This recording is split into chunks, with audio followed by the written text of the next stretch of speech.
ఆదివారం రోజు అస్సలు చెయ్యకూడని 11 పనులు.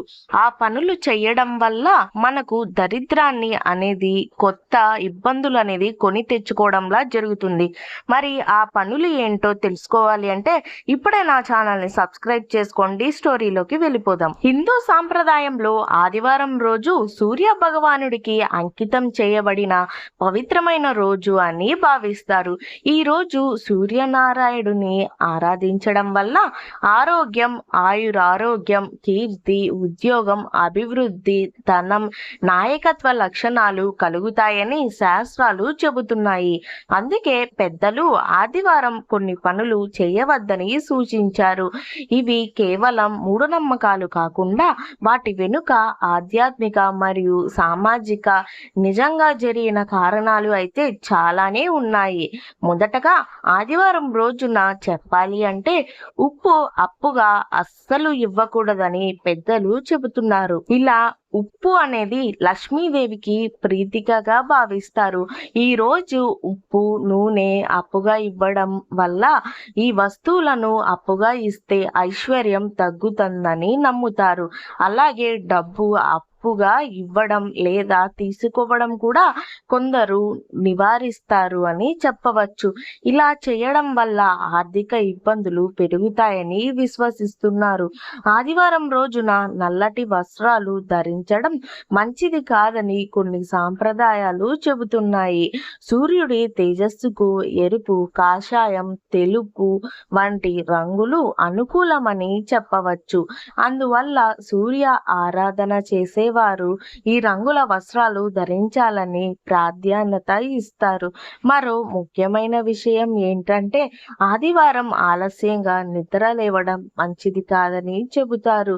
సూర్యోదయానికి ముందు లేదా సూర్యోదయం సమయంలో లేచి సూర్య నమస్కారాలు చేయడం ఆరోగ్యానికి, మానసిక ప్రశాంతతకు ఎంతో మేలు చేస్తుందని ఆలస్యంగా లేవడం వల్ల రోజు మొత్తం ముందకొడిగా గడిచే అవకాశం ఉంటుందని చెప్పచ్చు. అలానే ఆదివారం రోజున మద్యపానం, మాంసాహారం అనవసరం, కోపం, కుటుంబ కలహాలు నివారించాలని పెద్దలు సూచిస్తారు. సూర్యుడు ధర్మానికి, క్రమశిక్షణకు ప్రతీక కాబట్టి ఈ రోజు ప్రశాంతంగా, సాత్వికంగా గడపాలని సూచిస్తారు. ప్రపంచాన్ని మొత్తంగా మనకి కనిపించే దేవుడు ఏలుతున్నారు అంటే అది సూర్య భగవానుడు మాత్రమే. ఆ సూర్యుడు మనకు లేకపోతే చాలా మొక్కలు, ప్రాణులు, జీవులు నివ్వెరపోతాయి అని చెప్పవచ్చు. మనకి కనపడి ఆరాధించే భగవానుడు సూర్యదేవునుడు. కొన్ని ప్రాంతాల్లో ఆదివారం రోజున జుట్టు కత్తిరించుకోవడం, గడ్డం గీయించుకోవడం లేదా ఇనుము, రాగి వంటి వస్తువులను అమ్మడం నివారిస్తారు. ఇవి ప్రాంతీయ సాంప్రదాయాలపై ఆధారపడి ఉంటాయి అని చెప్పవచ్చు. అందరూ తప్పనిసరిగా పాటించాల్సిన నియమాలు కావు, కానీ చాలా మంది భక్తి విశ్వాసంతో పాటిస్తూ ఉంటారు. ఇలా పాటించడం వల్ల వాళ్ళ నిజ జీవితంలో మంచి ఆదాయం, వ్యయం అన్నీ మంచిగా ఉంటాయి అని చెప్పచ్చు. ఆదివారం రోజున చేయాల్సిన ఉత్తమ పనులు ఏంటో ఇప్పుడు మనం చూద్దాం. సూర్య భగవానుకి అర్ఘ్యం ఇవ్వడం. ఉదయం స్నానం చేసి రాగి పాత్రలో నీరు తీసుకుని సూర్యుడికి సమర్పిస్తే శుభ ఫలితాలు కలుగుతాయని నమ్మకం. అలాగే ఆదిత్య హృదయం, గాయత్రి మంత్రం లేదా సూర్య అష్టోత్తరం పఠించడం మంచిదని చెబుతారు. మొత్తానికి ఆదివారం చేయకూడదని పనులు వెనుక ప్రాధాన్య ఉద్దేశం మన జీవితంలో క్రమశిక్షణ, ఆరోగ్యం, ఆధ్యాత్మిక పెంచడం అనేది చెప్పవచ్చు.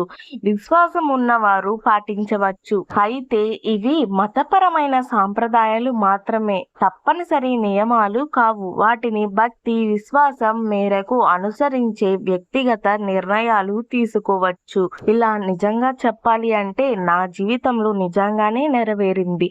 మనం తప్పుగా అనుకోకుండా ఏ సమయానికి లేచినా కానీ తప్పనిసరిగా అంటే తప్పనిసరిగా సూర్య నమస్కారం ఖచ్చితంగా చేయండి.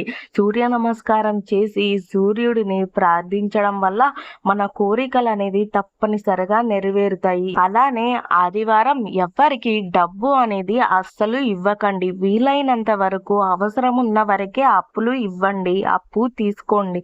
అంతేకాని అధికంగా ఆదివారం అప్పు ఇవ్వడం, అప్పు తీసుకోవడం చేయడం వల్ల మనకు నిజంగానే ఇంకా ఖర్చులు పెరిగే అవకాశం అనేది ఉంటుంది. ఈ సూర్య భగవాను ప్రార్థించడం వల్ల మనకు ఆరోగ్యం, ధనం, ప్రశాంతత మంచిగా లభిస్తుంది అని నిజంగా జరిగాయి అని చెప్పవచ్చు. మరి ఇప్పుడు ఆ 11 పనులు ఏంటో ఇప్పుడు మనం చూద్దాం. ఆ సూర్య భగవానుని అనుగ్రహం పొందాలి అంటే ఈ 11 పనులు అస్సలు చెయ్యకండి. తూర్పు దిశకు అవమానం చేయకూడదు. సూర్యుడు తూర్పు దిశలో ఉదయిస్తారు కనుక అందువల్ల ఆదివారం ఉదయం తూర్పు దిశను శుభ్రంగా ఉంచాలి. ఈ దిశలో చెత్త వేయకూడదు అని చెప్పవచ్చు. ఇది సూర్యుడిని గౌరవించడం అని చెప్పవచ్చు. తర్వాత రెండవది, కారణం లేకుండా అబద్ధాలు ఈ రోజు ఆడకూడదు. సూర్యుడు సత్యానికి ప్రతీక. అందువల్ల ఆదివారం అబద్ధాలు, మోసాలు, అన్యాయం చేయడం వల్ల పాప ఫలితం ఎక్కువగా ఉంటుంది అని గ్రంథాలు పేర్కొంటున్నాయి. మూడవది, చీకటి వాతావరణం ఉండకూడదు. ఆదివారం ఉదయం కిటికీలు తెరిచి సూర్యకిరణాలు ఇంటికి వచ్చేలా చూడాలని చెప్పవచ్చు. కాంతికి లక్ష్మి ప్రవేశానికి సంకేతం అని భావిస్తారు. తరువాత నాలుగవది, రాగి వస్తువులను నిర్లక్ష్యం అస్సలు చేయకూడదు. రాగి లోహం సూర్యానికి ప్రీతికరమైనదని చెప్పవచ్చు. అందుకే ఆదివారం రాగి పాత్రలు నీళ్లు తాగడం లేదా సూర్యుడికి అర్ఘ్యం ఇవ్వడం శుభప్రదమని చెప్పవచ్చు. ఐదవది, అనవసరంగా చెట్లను నరకకూడదు. ఆదివారం జీవరాశులకు హాని చేసే పనులు తగ్గించాలని కొన్ని సాంప్రదాయాలు సూచిస్తున్నాయి. ఇలా చేయడం వల్ల సూర్యుడికి కోపం కలుగుతుంది కనుక చెట్లు నరికేయడం వల్ల ప్రపంచంలో సూర్యకాంతి ఎక్కువైపోయి ఎండలు ఎక్కువైపోతాయి. ప్రకృతిని ఇబ్బంది పెట్టడం అనేది సూర్యుడికి అస్సలు నచ్చదని చెప్పవచ్చు. తరువాత ఆరవది, పేదవారికి ఖాళీ చేతులతో పంపకూడదు. ఎందుకు అంటే ఆదివారం రోజు దానం చేస్తే సూర్యుడి అనుగ్రహం మంచిగా లభిస్తుందని చెప్పవచ్చు. ముఖ్యంగా గోధుమలు, బెల్లం, ఎర్రని వస్త్రాలు లేదా పండ్లను దానం చేయడం వల్ల ఆరోగ్యం మంచిగా లభిస్తుంది అని చెప్పవచ్చు. ఏడవది, సూర్యాస్తమయం తర్వాత ముఖ్యమైన శుభకార్యాలు ప్రారంభించకూడదు.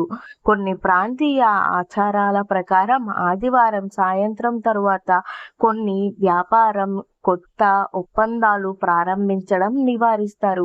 అయితే ఇది కొంతమంది వరకే పాటిస్తారు అని చెప్పవచ్చు. తరువాత పెద్దలను గౌరవించకపోవడం, తల్లిదండ్రులను అవమానించడం ఇలాంటివి ఈ రోజు నివారించుకోవాలి అని చెప్పవచ్చు. తరువాత ఎనిమిదవది, ఈ రోజు ఉప్పు, నూనె వంటి వస్తువులను దానం చేయడం అస్సలు చెయ్యకూడదు. తర్వాత తొమ్మిదవది, డబ్బు ఇవ్వడం, తీసుకోవడం చేయడం వల్ల ఆర్థిక సమస్యలకు కొని తెచ్చుకోవడం కారణమని చెప్పవచ్చు. తరువాత 10వది, తప్పనిసరిగా సూర్యుడిని ఈ రోజన్నా ఒక్కసారన్నా ప్రార్థించాలి.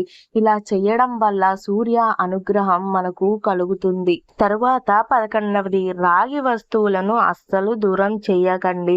రాగి వస్తువులంటే సూర్యుడికి ఇష్టం కనుక అస్సలు దూరం పెట్టకండి. ఆదివారం చేయవలసిన పనులు ఏంటో ఇప్పుడు మనం చూద్దాం.